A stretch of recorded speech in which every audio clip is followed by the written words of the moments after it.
The Valari research ship, Gentle Dawn, was dying. Commander This pressed her long fingers against the control panel, watching sparks fly from damaged circuits.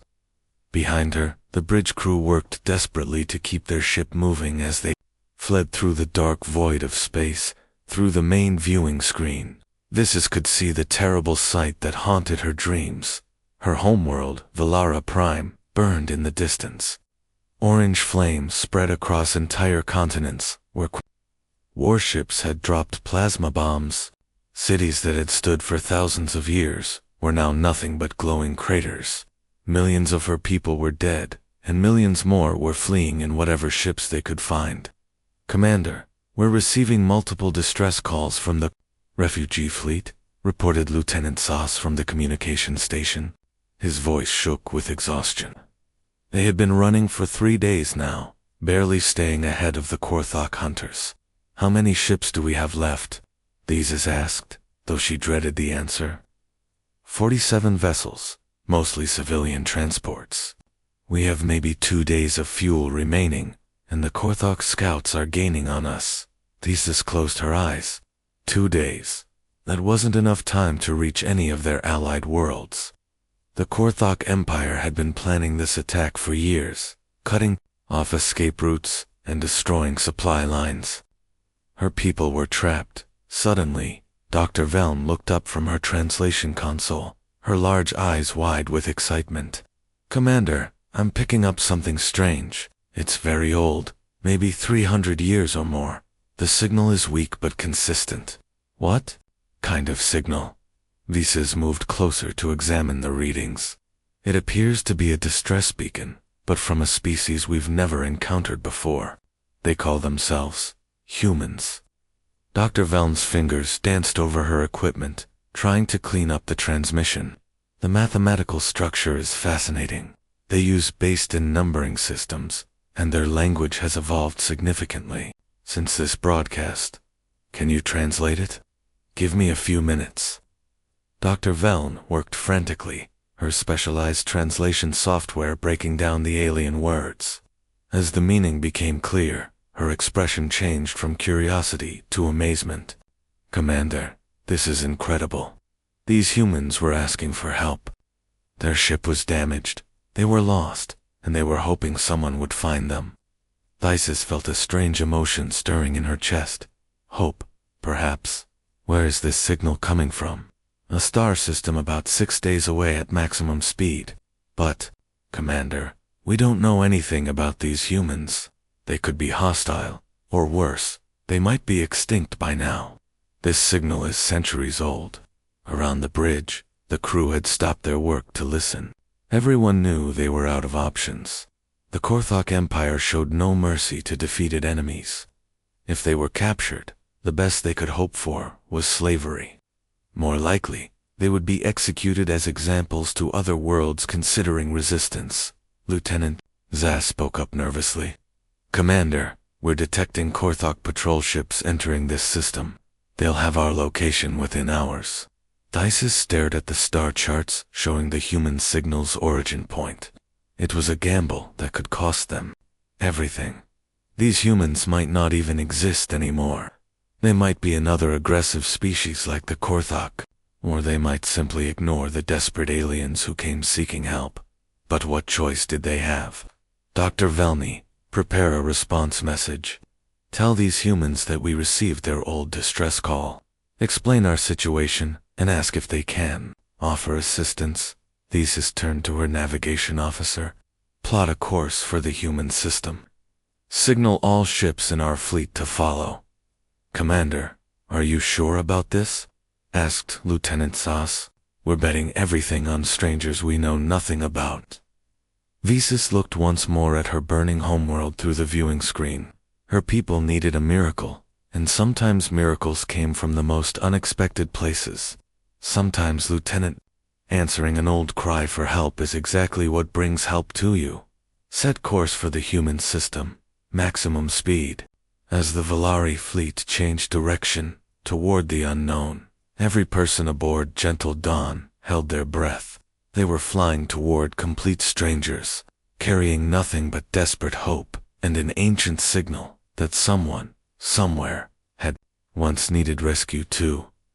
Lieutenant Commander Park Jin-woo was halfway through his morning coffee when the impossible happened. The massive computers at Earth's Deep Space Communication Center suddenly came alive with urgent beeping sounds. He rushed to his workstation, expecting to see the usual background noise from distant stars, or maybe signals from human colonies. Instead, he found something that made his hands shake. "This can't be real," he whispered, staring at the translation software trying to decode what appeared to be an alien language. The message was structured and mathematical, using principles that no human would think to fake. But the content was unbelievable. Jin-woo called his supervisor immediately. "Captain Lee, you need to see this right now. We've got an incoming transmission, claiming to be from aliens. They say they received one of our old distressed beacons from the colony ship New Hope that went missing 3 centuries ago." Captain Lee Somin arrived within minutes, still wearing her workout clothes from the base gym. She had been expecting another routine day of monitoring space traffic and checking on distant mining operations. Instead, she found her communications center in complete chaos. "Show me," she ordered, settling into a chair next to Jin-woo's workstation. The translation was still rough, but the meaning was clear enough to send chills down their spines. The aliens called themselves Valari, and they were dying. Their worlds were being destroyed by something called the Korthok Empire, and they had somehow received humanity's ancient distress signal while fleeing for their lives. "Captain, look at these mathematical proofs they've included." Jin-woo pointed to streams of complex calculations filling his screen. "They're showing us stellar positions, gravitational measurements, and energy signatures that we couldn't have known 300 years ago. This level of detail would be impossible to fake." Lee Somin frowned, reading through the technical data. She had spent 15 years in the Colonial Defense Force, and she knew when something was genuine. The physics were correct, the stellar coordinates matched known star systems, and the desperation in the message felt real. "Have they sent any visual proof?" she asked. "That's coming through now," Jin-woo replied, his voice growing quiet. "Captain, you're not going to like this." The first images that appeared on their screens showed burning cities. Massive explosions tore through what looked like peaceful settlements. The architecture was clearly alien, with flowing curves and organic shapes that no human would design. But the destruction was universal. Death looked the same no matter what species was dying. More images followed. Refugee ships overcrowded with desperate families. Children that looked somewhat like tall, graceful humans with large eyes and pale skin, crying as they held on to their parents. Hospitals overwhelmed with wounded civilians. Entire planets scarred by weapons that could crack continents. "Dear God," Captain Lee whispered, "they're not invaders. They're running for their lives." Jin-woo nodded grimly. "The message says they have less than 48 hours before their pursuers catch up. They're asking if we can provide any assistance, even just safe harbor for their refugees." Captain Lee stood up, her military training taking over. "Get me President Kim on a secure line immediately. Alert the Colonial Defense Force headquarters and start preparing briefing materials. If this is real, we need to move fast." "Captain, what if it's some kind of trap?" Jin-woo asked nervously. "What if these Korthok are using the Valari to lure us out?" Lee Somin looked at the images of burning worlds still streaming across their screens. "Jin-woo, 300 years ago, the crew of the New Hope sent out a distress call, hoping someone would save them. No one ever came. They died alone in space, waiting for help that never arrived." She moved toward the communication console. "Now someone has answered that call, and they're begging us for the same help our people once needed. Maybe this is our chance to do what we wished someone had done for them." Within an hour, the message had reached the highest levels of human government. President Kim Min-ho called an emergency session of the Colonial Defense Council. Military advisors argued about risks and protocols, while diplomats worried about first contact procedures. But the images of dying Valari children had already made the decision for humanity. Earth's warships began powering up their engines, while humanitarian organizations prepared emergency relief supplies. For the first time in human history, they would answer someone else's cry for help among the stars. Dr. Thesis was reviewing the human response when her medical scanner started screaming warnings. She looked at the readings 3 times before accepting what she was seeing. According to the data the humans had sent about their homeworld, Earth was classified as a Class 12 death world. "That's impossible," she whispered, her hands trembling, as she checked the classification database. Class 12 worlds were considered uninhabitable nightmares. The gravity alone would crush most civilized species within hours. The atmospheric pressure would pop Valari lungs like balloons. Lieutenant Zass looked over her shoulder at the data. "Commander, there must be some mistake. Nothing intelligent could evolve on a world like that." But the humans had sent detailed, environmental reports along with their diplomatic messages. Earth's gravity was nearly 3 times stronger than Valara Prime. The oxygen levels in their atmosphere would be toxic to most species. Their planet experienced violent storms that could level entire cities, earthquakes that split continents, and temperature swings that ranged from freezing to deadly heat. What made it worse were the creatures that lived there. Dr. Thesis read the biological reports with growing horror. Humans shared their world with predators that hunted in coordinated packs. There were massive bears that could tear through metal, serpents whose venom could kill dozens of Valari with a single bite, and sharks that ruled vast toxic oceans. "How do they survive?" asked Dr. Velm, reading over the reports. "Their own planet is trying to kill them every single day." The strangest part was how the humans described their world. In their messages, Admiral Choi Hyenseek talked about Earth like it was a paradise. He mentioned taking his family on camping trips to something called mountains, where they would sleep outside under the open sky. He described swimming in natural bodies of water, filled with creatures that could eat him. "Listen to this," Dr. Thesis said, reading from one of the human transmissions. "Admiral Choi says his daughter enjoys hiking through forests where wild animals live. He calls it relaxing." The Valari crew exchanged nervous glances.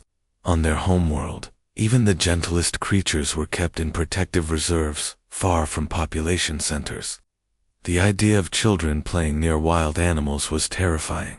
But what disturbed Dr. Thesis most was not the deadly nature of the human homeworld.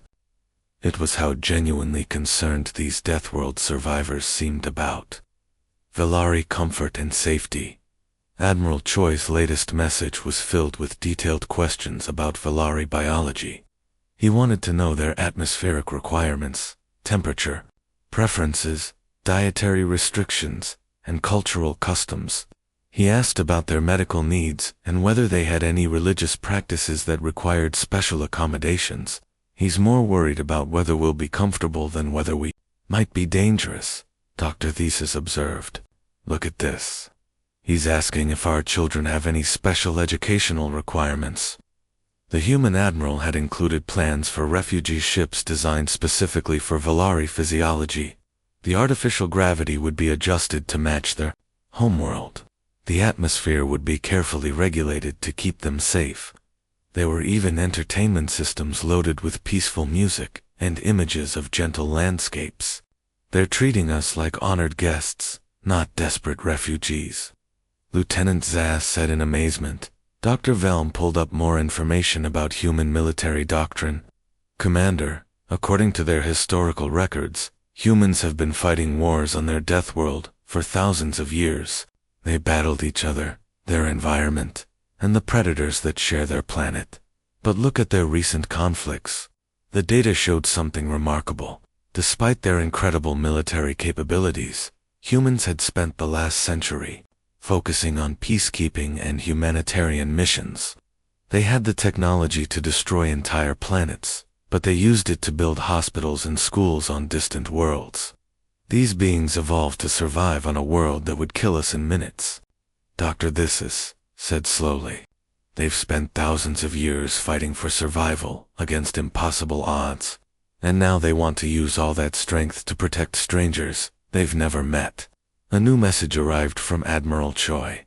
He was asking if the Valari refugees would prefer to be settled on peaceful garden worlds, or if they would like to establish colonies near human space for protection. He mentioned that human families were volunteering to host Valari children who had lost their parents. Dr. Thesis felt tears forming in her large eyes. Lieutenant, signal the fleet. Tell them we may have found something unprecedented in the galaxy. What's that, Commander? Apex predators who choose to be protectors. The Valari had spent their entire civilization avoiding conflict, living peaceful lives on gentle worlds. Now they had encountered beings forged by a planet that had tried to kill them every day of their evolution. And these Deathworlders wanted nothing more than to keep the Valari safe. Admiral Choi Hyonsik had commanded fleets before, but never for a mission like this. He stood on the bridge of the massive dreadnought Soul's Pride, watching through the reinforced viewing ports as dozens of human warships moved into formation around him. The sight was both beautiful and terrifying. 40-7 vessels hung in space, like sleeping giants, their dark hulls reflecting the light from distant stars. These weren't the sleek, elegant ships that appeared in entertainment programs.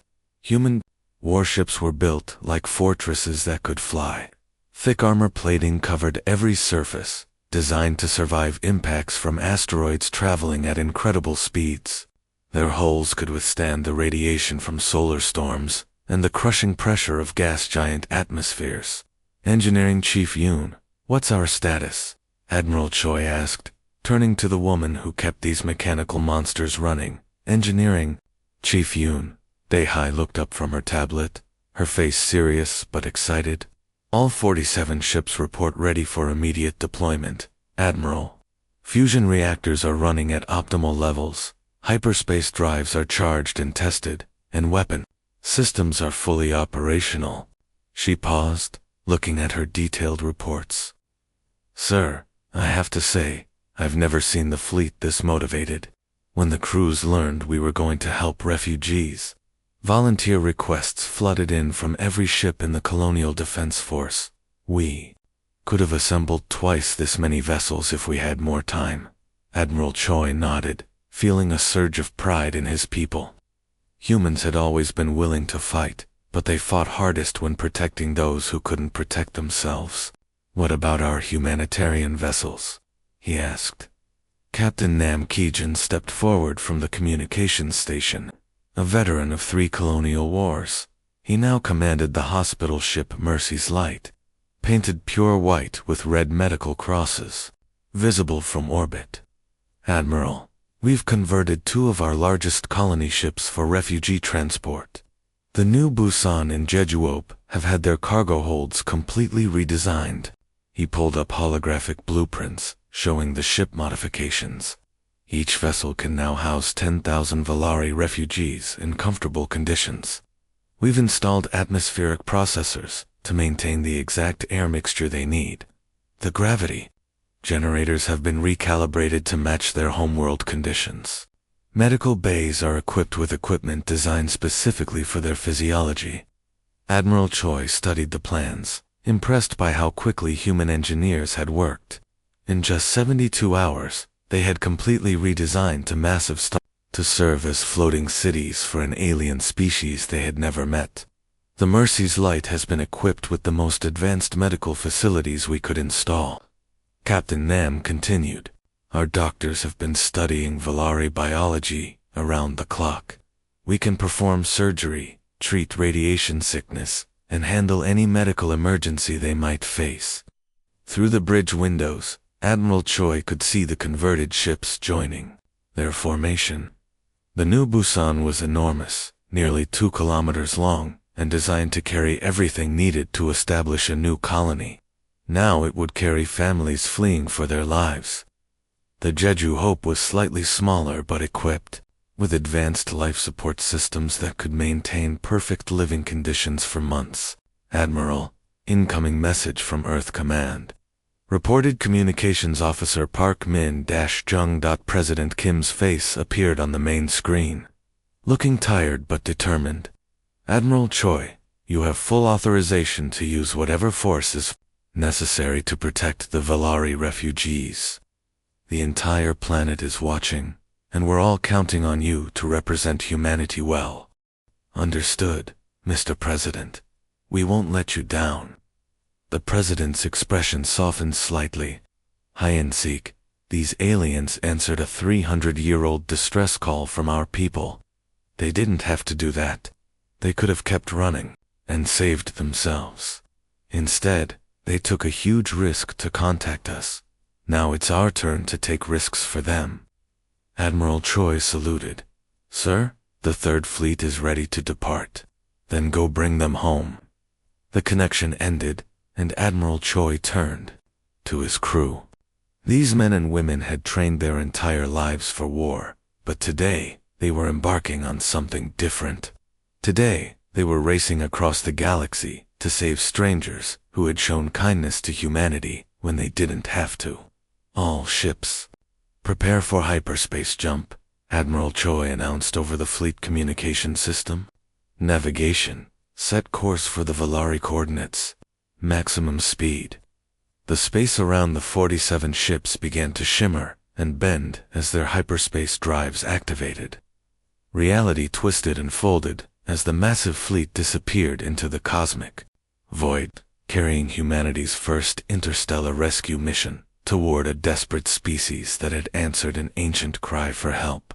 The Deathworlders were coming, and they were bringing everything they had. Warlord Krex was enjoying his moment of triumph. His massive dreadnought Death's Claw floated at the center of a perfectly arranged battle formation, with 63 Korthok warships surrounding the last Valari stronghold like predators, circling wounded prey. The remaining Valari ships were huddled around a small moon, their weak shields flickering as his forces prepared for the final assault. Warlord, the Valari are transmitting surrender requests, reported his tactical officer, a scarred veteran of dozens of planetary conquests. Krex leaned back in his command throne, savoring the moment. The Korthok Empire had spent 2 years planning this campaign, systematically destroying Valari worlds and driving the survivors into this trap. Soon, another species would serve as an example to any who dared resist Korthok expansion. Ignore. There, please, he growled. Begin the final bombardment. I want their last ships turned to cosmic dust. But before his gunners could fire, something impossible appeared on his tactical screens. Space itself seemed to tear open as massive shapes emerged from hyperspace, moving at speeds that should have been suicidal. Krex's sensors screamed warnings, as 47 unknown vessels materialized directly between his fleet and the Valari stronghold. What are those? Krex demanded, staring at ships unlike anything in his military databases. These vessels were dark and angular, built like flying fortresses with armor plating that seemed designed to ram through asteroids.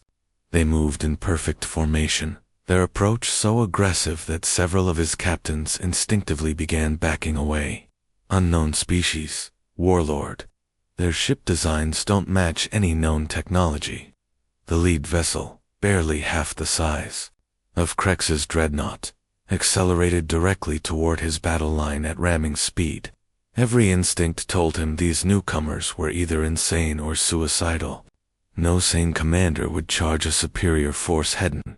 All ships, open fire on the lead vessel, Krex ordered. Destroy it before it can. His gunners were too slow. The strange ship, which his sensors identified as Inchin Fury, punched through his perfectly arranged battle line like it was made of paper. Plasma cannons that could melt through mountain ranges struck its hull and seemed to barely leave scorch marks. Energy beams that had cracked moons bounced harmlessly off its armor plating. Impossible, Krex whispered, watching his most powerful weapons fail completely. Then a voice crackled across every communication frequency in the system. It was calm, professional, and absolutely fearless. Korthok Forces. This is Captain Han Minji, of the Human Colonial Defense Force. You are ordered to withdraw from Valari space immediately. This is your only warning. Krex had conquered 17 star systems and destroyed hundreds of enemy fleets. He had never, in his entire military career, heard such incredible audacity. These unknown beings had appeared from nowhere, charged through his battle line, and were now ordering him to retreat. The sheer disrespect was staggering. Human, he snarled, unfamiliar with the species name. Captain Han, I am Warlord Krex, of the Korthok Empire. You have just made the last mistake of your pathetic species. Around him, his bridge crew prepared for what should be an easy victory. The humans had only 47 ships against his 63-vessel fleet. Their vessels were smaller and fewer in number. This would be a simple matter of overwhelming firepower. All ships, target the human vessels, Krex commanded. Full plasma bombardment. I want them vaporized. Every weapon in his fleet fired at once. 63 dreadnoughts unleashed a coordinated barrage that could have sterilized an entire planet. The space between the fleets lit up like a miniature star as thousands of plasma bolts and energy beams converged on the human ships. The light was so bright that Krex's tactical screens automatically dimmed to prevent permanent damage to his crew's vision.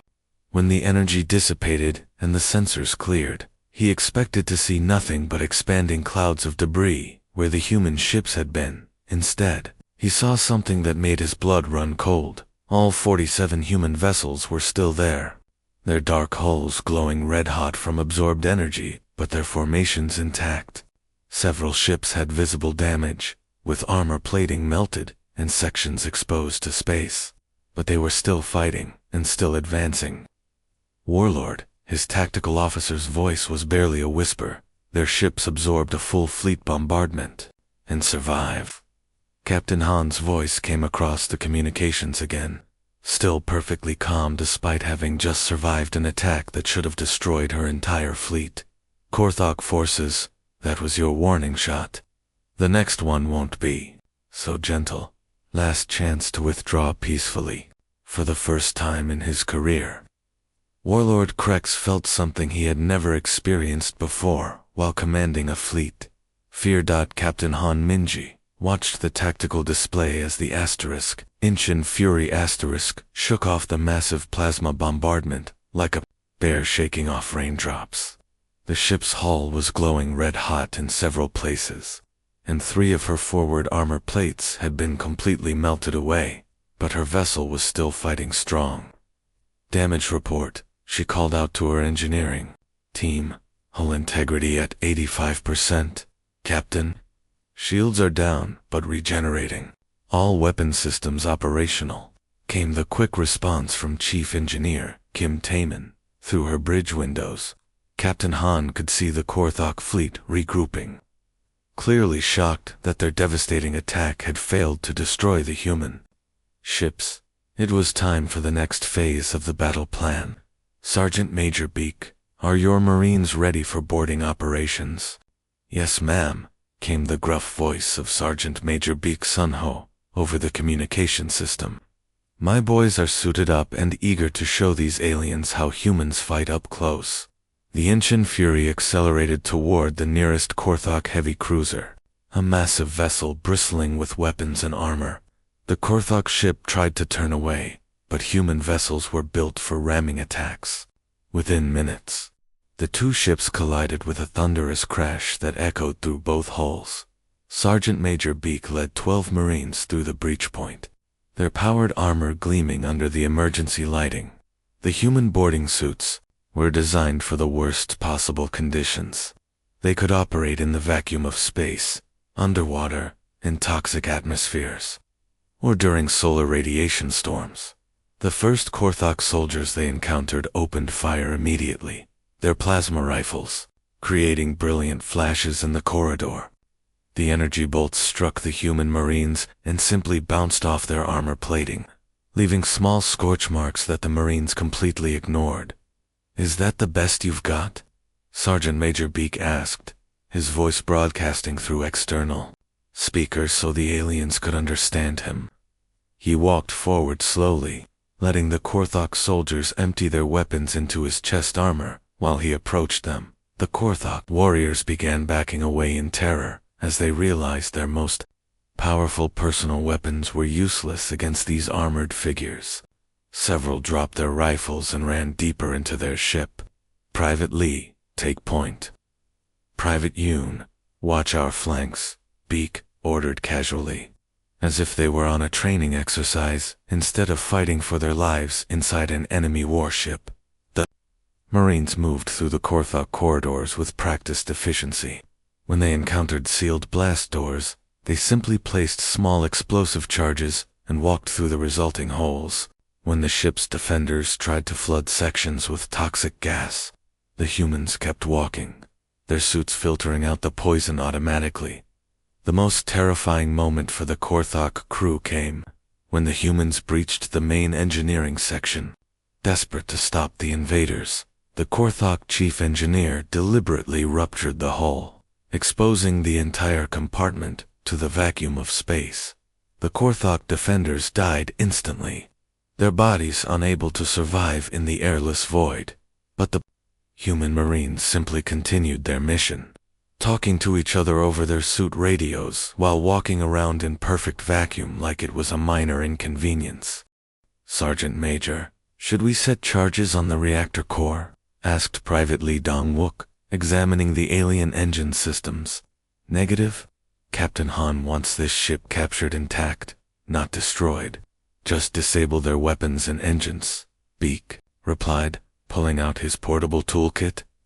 Within 30 minutes, Sergeant Major Beak's squad had completely secured the Korthok cruiser. The surviving alien crew members huddled in their emergency shelter, staring in shock at the human Marines who had just conquered their most powerful warship while breathing vacuum and discussing technical procedures like they were fixing a broken vehicle. Meanwhile, Warlord Krex was receiving similar reports from across his fleet. Human boarding parties were taking over his ships faster than his tactical computers could track. His weapons couldn't penetrate their armor. His most deadly environmental hazards seemed to make them slightly annoyed at worst. "Warlord, the humans have captured 8 of our heavy cruisers," his tactical officer reported, his voice shaking with disbelief. "Their Marines are operating in conditions that would kill our soldiers instantly. They're treating our most dangerous warships like training exercises." On his main screen, Krix watched security footage from one of his captured vessels. A human Marine was casually welding a damaged bulkhead while standing in a corridor filled with toxic radiation that should have killed him in seconds. The Marine was even humming a tune while he worked. "What are these creatures?" Krix whispered. His communication officer looked up from his console, pale with fear. "Warlord, we've been monitoring their internal communications. They call their homeworld a Class 12 death world. According to their casual conversation, they consider this battle relatively peaceful compared to their training exercises back home." Krex realized his empire had encountered something unprecedented. In the galaxy, warriors who treated the deadliest combat conditions like minor inconveniences, and who seemed genuinely surprised that anyone would find space warfare particularly dangerous. Emperor Vorthok sat in his massive war room, surrounded by tactical displays showing the greatest military disaster in Korthak history. The ornate chamber, decorated with trophies from 1,000 conquered worlds, felt smaller with each incoming report. His most trusted generals stood in stunned silence as they watched their supposedly invincible empire crumble in real time. "Tell me again what happened at the Villari system," the Emperor demanded, his voice barely controlled.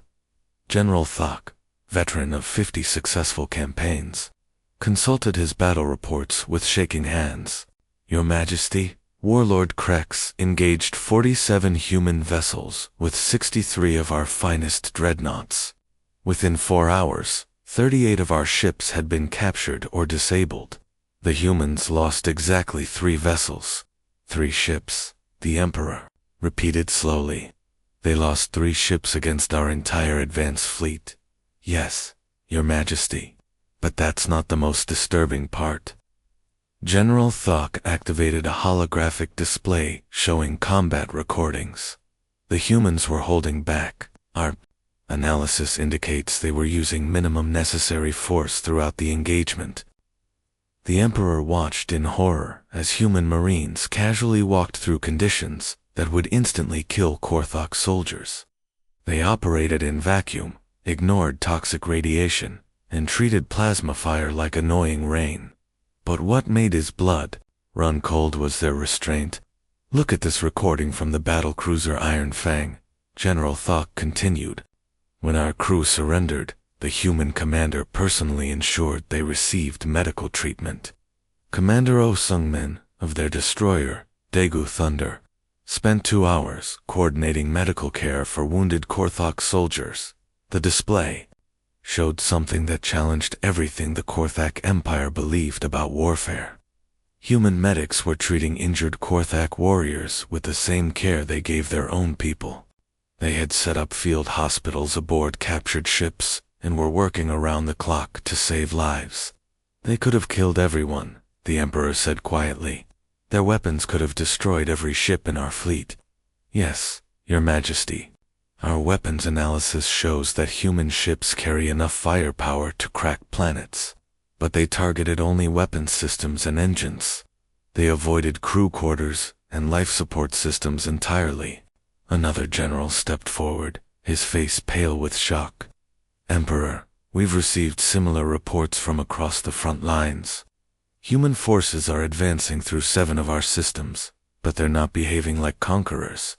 They're treating our people like ... like they're trying to help them. The Emperor studied the tactical map showing human fleet movements. Their advance was methodical and overwhelming, but something was wrong. Where were the burning cities? Where were the refugee streams fleeing human brutality? Instead, he was receiving reports of human ships distributing medical supplies and food to Korthok civilian populations. What do the humans want? He asked. That's just it, Your Majesty. They don't seem to want anything. Commander Oh Sung-min sent a direct message to our forces yesterday. He said they would accept the surrender of any Korthok ships, guarantee fair treatment for all prisoners, and provide immediate medical care to anyone who needed it. The Emperor felt something he had never experienced in 40 years of ruling a galactic empire. Confusion mixed with a strange emotion he couldn't identify. These humans had the power to destroy his civilization, but they were offering mercy instead. Show me more of these recordings, he ordered. For the next hour, Emperor Vorthok watched footage that redefined his understanding of warfare. Human soldiers sharing their rations with captured Korthok troops. Medical officers working for days without sleep to save the lives of enemy wounded. Commanders like Oh Sung-min personally visiting prisoner of war camps to ensure proper treatment. Your Majesty, General Thok said quietly, I've been studying human military history. They call this winning hearts and minds. They believe that showing mercy to defeated enemies creates more lasting peace than fear and destruction. But why? The Emperor asked. They could simply destroy us and take whatever they wanted. According to their intercepted communications, they don't want anything from us except for us to stop attacking the Valari. Commander O's latest message says the humans would prefer to have the Korthok Empire as an ally rather than a conquered territory. Emperor Vorthok stared at the star maps showing his retreating fleets. Every military instinct told him to fight harder, to escalate the conflict, to show these humans the true power of the Korthok Empire. But every report showed the same result. Human forces were not just winning, they were winning while deliberately avoiding unnecessary casualties. They answered a 300-year-old distress call from strangers, he said slowly. They traveled across the galaxy to help refugees they had never met, and now they're offering mercy to an empire that has shown none. The Emperor made a decision. That would change galactic history. Send a message to all Korthok fleets. General withdrawal from Valari space. All forces are to cease offensive operations immediately. He paused, the words feeling strange in his mouth, and request a meeting with this commander, Osung-min. It appears we have much to learn from these humans. Ambassador Leungi had negotiated trade deals between human colonies and resolved mining disputes on asteroid belts, but she had never tried to broker peace between three completely different species who had been shooting at each other just weeks earlier. The temporary diplomatic station orbiting the Valari moon of Sanctuary was a marvel of emergency engineering, designed to accommodate beings with vastly different biological needs. The main conference room was a compromise that satisfied no one completely, but kept everyone alive. The atmosphere was a carefully balanced mixture that humans could breathe normally, Valari could tolerate with mild discomfort, and Korthok could survive with respirator assistance. The gravity was set to Valari standard, which meant humans felt light on their feet, while Korthak delegates moved with obvious difficulty in the reduced pull. The Korthak delegation has arrived, announced Captain Park Hyjin, who served as the station's security coordinator. Through the viewing ports, Ambassador Lee could see the massive Korthok diplomatic vessel docking with their station, its dark hull scarred from recent battles with human forces. What struck her most was how nervous the Korthok appeared. These were the same warriors who had terrorized half the galaxy, but they flinched visibly every time a human entered the room. Word had spread quickly through their ranks about human capabilities, and many Korthok soldiers now treated humans with the same caution they would show to dangerous wild animals. Ambassador Lee, came a gentle voice behind her. Dr. Thesis approached, wearing a specialized environmental suit that regulated her atmosphere and protected her from the station's relatively harsh conditions. On behalf of all Valari survivors, I want to thank humanity for making this possible. Without your intervention, we would all be dead. We were happy to help, Dr. Thesis. That's what neighbors do for each other, Ambassador Lee replied, checking her notes one final time. The negotiations would be complex, with each species bringing completely different cultural perspectives to the table. The conference room doors opened, and the Korthok delegation entered. Leading them was General Voss, a scarred veteran who had personally commanded 3 planetary conquests. But now he moved carefully, respectfully, keeping his hands visible and his weapons deliberately absent. Ambassador Lee, General Voss said, his voice carefully modulated through a translation device, I bring greetings from Emperor Vorthok and authorization to negotiate on behalf of the Korthok Empire. What followed was the most unusual diplomatic gathering in galactic history. The Korthak, who had built their civilization on conquest and domination, found themselves negotiating with beings who had defeated them completely but wanted nothing more than peace. The Valari, traumatized survivors of genocide, watched in amazement as their former enemies agreed to terms that seemed almost too generous. General Lim Jae-sung, representing human military interests, presented the terms with business-like efficiency. Complete withdrawal of all Korthok forces from Valari space within 60 days. Full reparations for damaged Valari worlds, including reconstruction assistance and refugee resettlement costs. Establishment of a mutual non-aggression pact between all 3 species. In exchange, Ambassador Lee continued, humanity offers technological assistance to help rebuild both Valari and Korthok worlds. We're prepared to share medical advances, agricultural techniques, and peaceful energy technologies. We also guarantee protection for any species that signs this agreement. General Voss studied the terms carefully. These conditions are unexpectedly reasonable. The Korthok Empire accepts full responsibility for damages caused to Valari civilians. We agree to the proposed reparations and territorial withdrawals. But then something unexpected happened. General Voss looked directly at Ambassador Lee, his expression curious rather than defeated. Ambassador, I have a personal request. Many of our younger officers have been studying recordings of human military tactics. They are fascinated by your soldiers' ability to operate in impossible conditions. Would humanity consider establishing cultural exchange programs? Dr. Visas spoke up from behind her environmental mask. The Valari would also welcome such exchanges. We have much to learn from both species about survival and resilience. Ambassador Lee smiled, recognizing an opportunity that went far beyond the original peace treaty. I think we can arrange something. Humanity has always believed that understanding between different peoples creates stronger foundations for lasting peace. Over the following days, the negotiations expanded beyond simple peace terms. The Korthok wanted to learn human engineering and survival techniques. The Valari offered their advanced medical knowledge and agricultural sciences.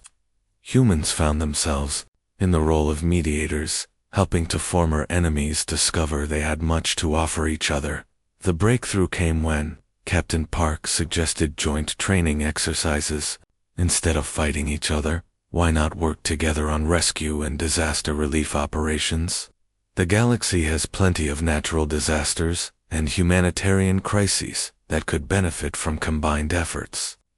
3 weeks after the first meeting, Ambassador Lee stood in the same conference room, watching 3 very different beings sign the Terran-Valera Korthok Accords.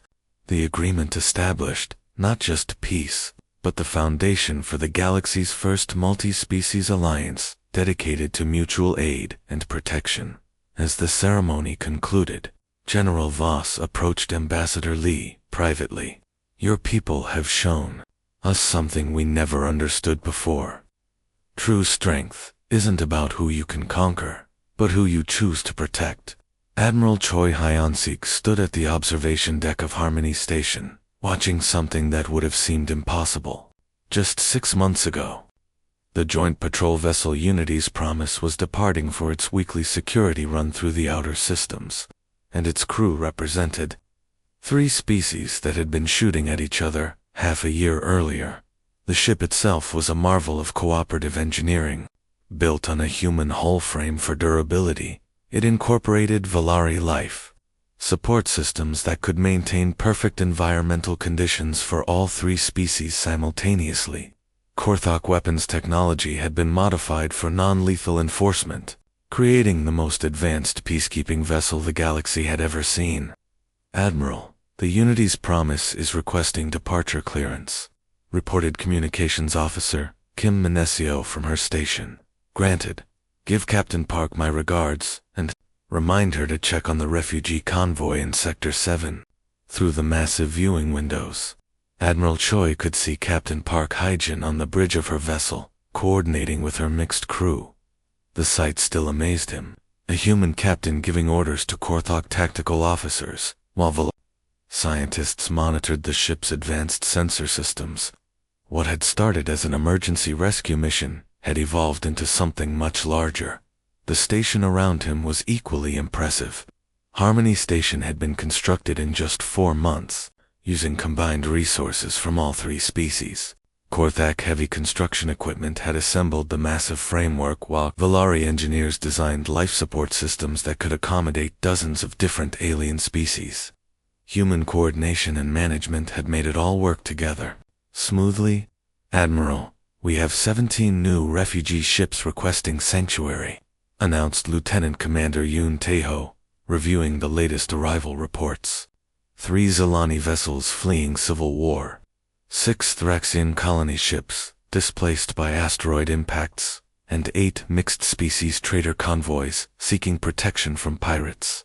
Admiral Choi nodded, unsurprised by the constant stream of refugees.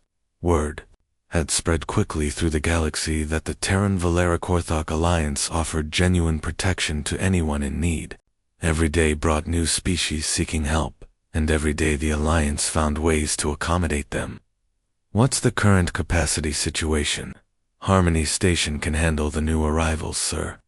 The Valari medical teams are already preparing treatment facilities, and the Korthok construction crews have 3 new habitat modules coming online this week. walking through the station's corridors. Admiral Choi marveled at how naturally the different species had learned to work together. In the main medical bay, Dr. Thesis supervised a team of Valari doctors working alongside former Korthak military medics. Their combined knowledge had produced medical breakthroughs that were saving lives across dozens of star systems. The engineering sections were even more impressive. Korthak warriors, who had once used their technical skills to build weapons of war, now collaborated with human engineers and Valari scientists to develop new technologies for exploration and rescue operations. Their latest project was a new type of shield generator that could protect entire planets from natural disasters. Admiral Choi called out Dr. Velm, the Valari xenolinguist who had first decoded humanity's ancient distress signal. She approached with obvious excitement, flanked by a human linguistics expert and a Korthak cultural specialist. We've made a breakthrough in our universal translation protocols. With the combined linguistic databases from all three species, we can now communicate with 97% of known galactic languages. Outstanding work, Doctor. That's going to make first contact situations much smoother. As he continued his tour, Admiral Choi reflected on how completely the galaxy had changed. 6 months ago, there had been predators and prey, conquerors and victims, with endless cycles of violence and exploitation. Now there was something new.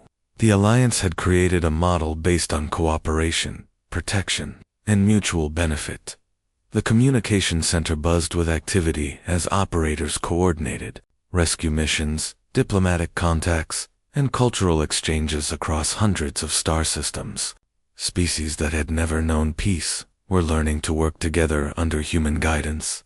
Admiral, incoming priority message from Earth Command, announced the duty officer.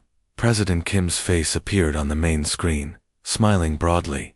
Admiral Choi, I wanted to personally congratulate you on the success of the Alliance. The reports coming back to Earth are extraordinary. You've created something remarkable out there. Thank you, Mr. President. But it's not just our success. The Valari and Korthak have shown that any species can change when given the chance. Speaking of change, I have news. The Galactic Council has officially recognized the Terran Valari Korthak Alliance as the sector's primary peacekeeping authority. 17 additional species have formally requested membership, and 12 more are in preliminary negotiations. Admiral Choi looked out at the stars visible through the station's windows. Somewhere out there, the Unity's promise was helping refugees reach safety. Other Alliance ships were delivering medical supplies, mediating disputes, and rescuing crews from disabled vessels. What had started with a single ancient distress call had become a network of protection spanning dozens of worlds. Mr. President, we answered an old SOS signal and found something we never expected. What's that, Admiral? We found our purpose among the stars. Humanity isn't meant to be conquerors or explorers alone. We're meant to be protectors, to help others the way we once hoped someone would help us. The Deathworlders had indeed become the galaxy's guardians. But they had done it by showing that true strength came from lifting others up rather than tearing them down. What's that, Admiral? We found our purpose among the stars. Humanity isn't meant to be conquerors or explorers alone. We're meant to be protectors, to help others the way we once hoped someone would help us. The Deathworlders had indeed become the galaxy's guardians. But they had done it by showing that true strength came from lifting others up rather than tearing them down.